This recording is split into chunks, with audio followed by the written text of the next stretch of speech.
ओम शांति। बाबा कहते अब अंत का भी अंत समय है। परिस्थितियां इशारा कर रही हैं। जल्द से जल्द खुद को संपूर्ण संपन्न बना लो। खुद पर अटेंशन दो। अपने अंदर जो भी कमी कमजोरियां हैं निकालते जाओ, क्योंकि समय कम है, पुरुषार्थ ज्यादा है। तीव्र पुरुषार्थ के लिए, अंतिम समय के अंतिम पुरुषार्थ के लिए बाप दादा कहते स्वमानधारी बनो। रोज अमृत बेला से एक स्वमान लो। उस स्वमान की सीट पर दिन भर सेट रहो। अटेंशन रहे कि मैं स्वमानधारी आत्मा हूं, क्योंकि जितना जितना स्वमान में रहेंगे उतना अभिमान से परे रहेंगे। मैं और मेरेपन के भान से मुक्त रहेंगे। औरों को भी सम्मान देते रहेंगे और स्वयं भी सम्मान प्राप्त करते रहेंगे। इसके लिए बाबा कहते जितना हो सके मौन, अंतर्मुखी रहो, व्यर्थ से मुक्त रहो। दिन भर अटेंशन रखो कि मैं स्वमानधारी आत्मा हूं।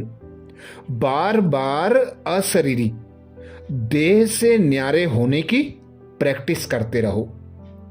जब भी थोड़ा सा समय मिले तो मनसा सेवा में समय को समर्थ करो। खुद को बिजी रखो, व्यर्थ से मुक्त रखो। ज्ञान के मनन चिंतन को बढ़ाते चलो, जिसके लिए बाबा कहते स्वमान में स्थित होना ही जीवन की पहेली को हल करने का साधन है। स्वमान में स्थित होने से स्वतः ही सर्वप्रति स्व की भावना व शुभ भावना हो जाएगी। सर्व के प्रति भी शुभ भावना, शुभ कामना आ जाएगी। स्वमान में स्थित होने का पहला पाठ है मैं कौन हूं। इस एक शब्द के उत्तर में ही सारा ज्ञान समाया हुआ है। यह एक शब्द ही खुशी के खजाने, सर्व शक्तियों के खजाने, ज्ञान धन के खजाने, श्वास और समय के खजाने की चाबी है। यह पहेली समझदार के लिए सहज है और अलबेली आत्माओं के लिए गुह्य है। तो खुद को पहचानना, खुद के अंदर की कमी कमजोरियां मिटाते जाना, स्वयं पर अटेंशन देना, ज्ञान का मनन चिंतन करना, यही बाबा कहते मैं कौन के शब्द को जान लेना है। स्वमान की सीट पर सेट होने से स्वतः ही पुराने संस्कार और कर्म में परिवर्तन आ जाता है। स्वमान की सीट पर सेट होने से स्वतः ही पुराने संस्कार और कर्म में परिवर्तन आ जाता है। स्वमान में रहने से अभिमान खत्म हो जाता है। जितना बड़ा स्वमान उतना ही निर्माण। स्वमान वाला स्वयं संपन्न होने के कारण सभी आत्माओं को मान देने वाला होगा। स्वमानधारी आत्माएं अपने प्राप्त हुए स्वमान में रहते हुए स्वमान व सम्मान में रहते हैं और दूसरों को भी सम्मान से देखते हैं, बोलते व संपर्क में आते हैं। स्व सम्मान अर्थात स्वयं को मान देना। जैसे बाप विश्व की सर्व आत्माओं को सम्मान देते हैं और रिटर्न में उन्हें भी सम्मान प्राप्त होता है। जितना बाप को सम्मान मिलता है उतना ही सब बच्चों को सम्मान देते हैं। जो देता नहीं है वो देवता नहीं है। तो देना ही लेना है। बाबा कहते जो बच्चे जितना देते जाएंगे उतना संपूर्ण संपन्न बनते जाएंगे। इसीलिए बाबा कहते हैं, हे परमात्म प्रिय आत्माओं, जगत पिता जगत नियंता परम पिता परमात्मा शिव निराकार होते हुए भी वर्तमान समय संपूर्ण मानव जाति को विभिन्न आपदाओं, विपदाओं, विपत्तियों, बीमारियों और प्राकृतिक प्रकोपों से बचाने के लिए स्वयं इस धरा पर अवतरित होकर हम सभी आत्मा रूपी बच्चों को अपने पावन प्रेम की अविरल धारा से नहला रहे हैं। उनके इस निस्वार्थ स्नेह की सुखद सरिता में नहाकर हम सब आत्माएं निरंतर पतित से पावन अथवा काले से गोरे और रंक से राजा अथवा मनुष्य से देवता अर्थात रोगी भोगी और ढोंगी से बदलकर सहज योगी बनते जा रहे हैं। तो दिन अब दूर नहीं जब हम प्रेम के सागर पिता परमात्मा द्वारा दिखाए गए सहज राजमार्ग पर चलते हुए अपने खोए हुए देवीय स्वराज्य को पुनः प्राप्त करके ही रहेंगे। परंतु बाबा कहते सावधान, माया अभी पूर्ण रूप से पराजित नहीं हुई है। उसके कुछ अज्ञात आघातों की आहट अब भी सुनाई दे रही है, बारंबार सुनाई दे रही है।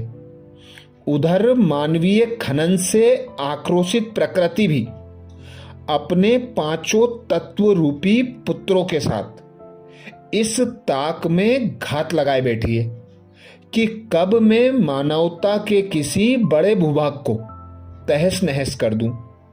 अनिश्चितता, अनिंद्रा, भय और घबराहट के इस माहौल में जिंदगी का सफर दिनों दिन धोखेबाजी, आकस्मिक दुर्घटनाओं, हृदय घातों, चोरी और हेरा फेरी जैसी दुखद घटनाओं से भरता जा रहा है।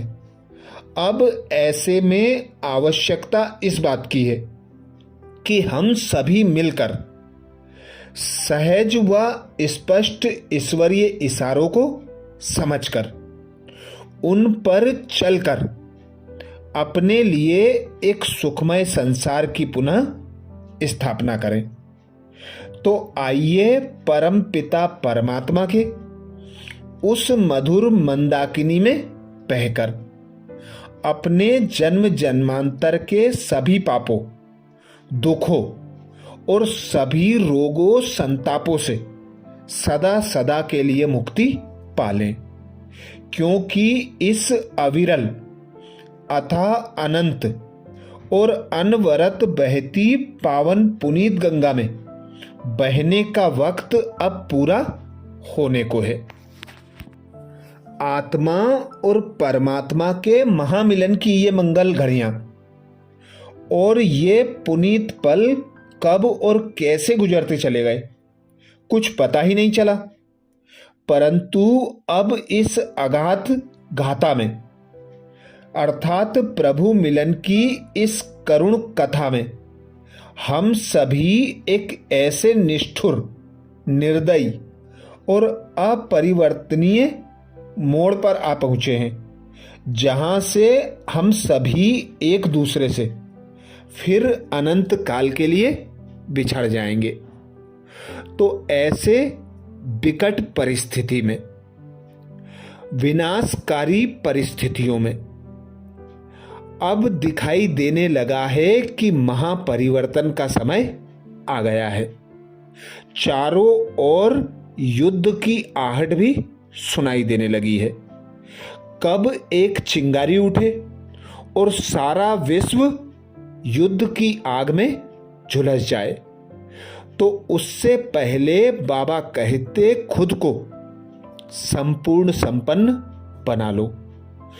दिन भर अटेंशन रखो, अमृत बेला से स्वमान की सीट पर सेट हो जाओ, खुद को व्यर्थ से मुक्त रखो, ज्ञान के मनन चिंतन में अपना समय सफल करो, सर्व आत्माओं के प्रति शुभ भावना शुभ कामना रखो। तो ऐसे ही बाबा कहते जितना जितना स्वमान की सीट पर सेट रहेंगे, जितना जितना एक दो को दान देते जाएंगे, उतना संपूर्ण संपन्न बन जाएंगे। योग बल और ज्ञान बल से खुद को ऐसा अचल अडोल बना लो कि कैसी भी परिस्थिति हो, एक बाप के सिवा कुछ भी याद ना आए। तो यही बाबा हम बच्चों को अंतिम समय के लिए अंतिम इशारा देते। अच्छा, ओम शांति।